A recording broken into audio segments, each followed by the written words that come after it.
Deputy chief minister Punjab के सिसोदिया जी,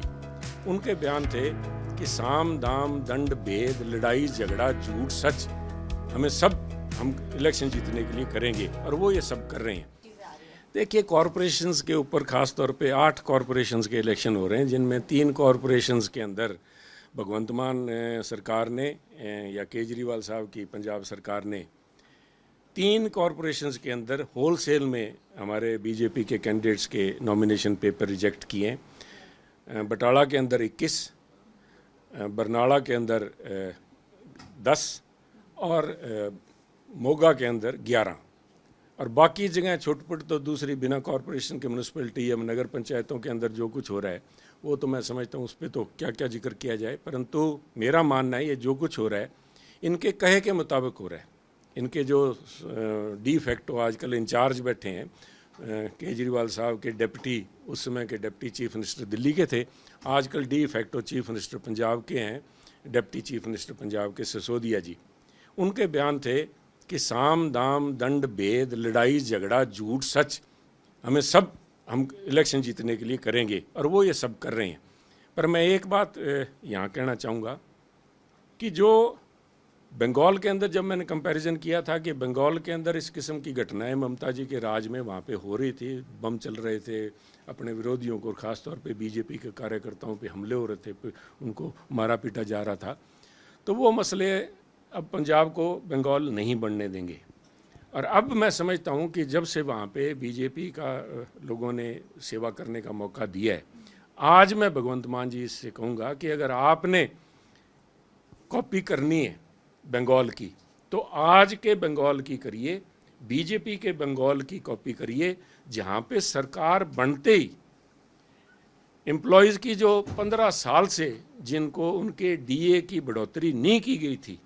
7th पे commission की जो रिकमेंडेशन नहीं लागू की गई थी, वो बीजेपी के मुख्यमंत्री ने बंगाल में 15 दिन की बजाय 45 दिन का अमित शाह जी ने कहा था, वो 10 दिन के अंदर अंदर वो लागू कर दी। तो मेरा भगवंत मान जी से ये है कि इस किस्म की झगड़े से आप पंजाब को कभी नहीं जीत पाओगे।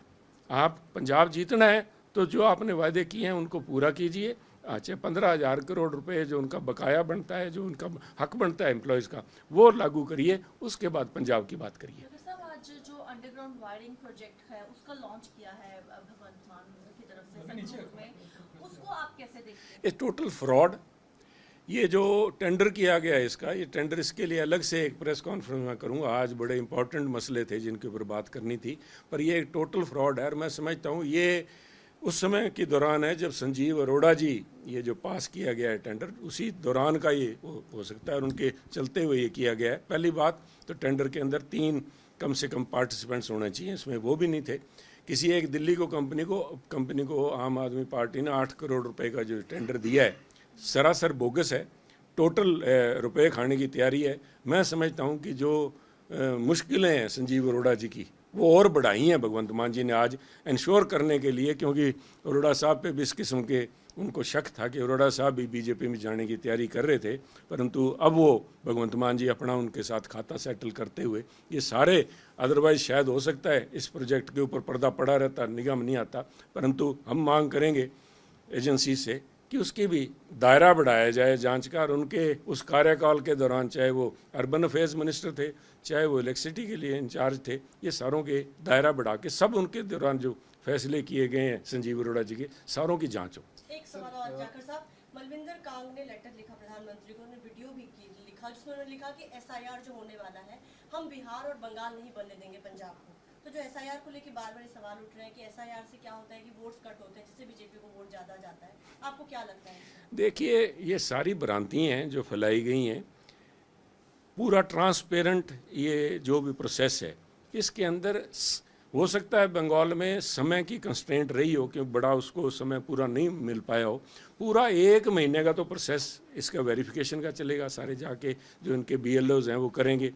BLO 1 जो साथ में पार्टियों के जाएं वो उसके ऊपर निगाह रखें, परंतु उसके बाद में भी जो लिस्ट लगेगी प्रोविजनल, उसके बाद उस पर ऑब्जेक्शन लगाने के लिए 1 महीने का समय मिलेगा। अगर इन पार्टियों के पास में ग्राउंड के अपने कार्यकर्ता हैं तो मैं समझता हूँ इन्हें किसी बात से डरने की कोई ज़रूरत नहीं है। एवरेज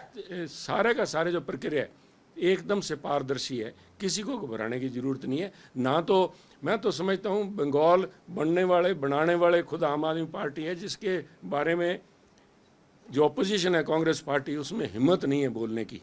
नहीं तो एक अपोजिशन अपना रोल निभाती। तो मैं समझता हूँ जिस किस्म से बेलगाम हो के आम आदमी पार्टी पंजाब में गुंडागर्दी, धक्काशाही, पुलिस राज जो इन्होंने, लोकतंत्र की हत्या, गैंगस्टरिज्म बढ़ रहा है, ये सारे के सारे इसके अंदर आम आदमी पार्टी के साथ साथ पंजाब की कांग्रेस पार्टी, पंजाब की ख़ास तौर पे कांग्रेस की लीडरशिप, सीनियर लीडर्स, वो सारे एक ही थैली के चट्टे बट्टे हैं, उनके पिट्ठू हैं। वो पिट्ठू की तरह, आम आदमी पार्टी के पिट्ठू की तरह काम कर रहे हैं। सब यूरिया को लेके काफी असमंजस है इंटरनेशनल मार्केट में, जिस तरीके से क्राइसिस चल रहा है, उसको लेके क्या कुछ स्पष्टीकरण देंगे? स्पष्टीकरण नहीं, उसके लिए मैं समझता हूँ कि एक किसान होने के नाते, ना कि एक बीजेपी पंजाब प्रधान के नाते, मैं किसान होने के नाते आज ही मैंने प्रधानमंत्री जी का आभार व्यक्त किया है कि हम आभारी हैं प्रधानमंत्री जी की। इतनी बड़ी युद्ध चल रही है, यूरिया की कीमतें दुगनी से ज़्यादा हो चुकी हैं। 28 फरवरी से लेके आज तक जो करीबन $408 पर टन यूरिया थी इंटरनेशनल मार्केट के अंदर, वो आज के दिन स्पॉट परचेज जो है उसकी यूरिया की $1135 पे हो रही है। उसका मतलब है आज के दिन यूरिया जो है, अगर किलो के हिसाब से देखें, 100 रुपये किलो के रेट से भारत सरकार यूरिया इंपोर्ट कर रही है और किसान को 6 रुपये किलो के हिसाब से उसको दिया जा रहा है। एक यूरिया के बैग के ऊपर आज भारत सरकार किसान को करीबन 4,500 रुपये की, जो 4500 रुपये का 45 किलो का बैग सरकार इंपोर्ट कर रही है, किसान को मात्र 266 रुपये में दिया जा रहा है। इसी तरह ही जो DAP है, उसका जो रेट है देने के लिए, सरकार का रेट 1350 रुपये 50 किलो के बैग का है, परंतु सरकार उसके ऊपर भी करीबन 3500 रुपये के करीब सब्सिडी दे रही है ताकि किसान के ऊपर बोझ ना पड़े। हिंदुस्तान की जो रिक्वायरमेंट का तो नहीं, पूरे अकेले पंजाब के अंदर जहाँ पे खाद का इस्तेमाल ज़रूरत से ज़्यादा हो रहा है, चाहे उससे हमारी धरती की उर्वरक क्षमता जो है वो कम होती जा रही है, परंतु फिर भी मैं एक आंकड़े आपको बता दूँ। पंजाब के अंदर कणक और चावल की जो फसल होती है, धान की, हमारे यहाँ दाई बोलते हैं, उसकी जो एक साइकिल है, उसके दौरान पंजाब के अंदर सिर्फ 6 करोड़ 88 लाख, करीबन 33 लाख टन यूरिया, जो कि बैग 45 किलो का जो मैं कह रहा था, 6 करोड़ 88 लाख बैग हर साल यहाँ पे पंजाब में आते हैं। उसी तरह ही DAP के 1 करोड़ 60 लाख बैग हैं, वो पंजाब के अंदर आके लगते हैं। इनकी सब्सिडी अगर मिला ली जाए, जो आज के रेट पे ये इंपोर्ट किए जा रहे हैं, तो वो करीबन सालाना सब्सिडी 32,000 करोड़ रुपए की सब्सिडी अकेले पंजाब को मिल रही है। 1 एकड़ के ऊपर जो किसान कणक, गेहूं और चावल की जो फसल करता है, अकेले 1 एकड़ के ऊपर इन रेट्स के ऊपर करीबन 40 से लेके 42,000 रुपये की सब्सिडी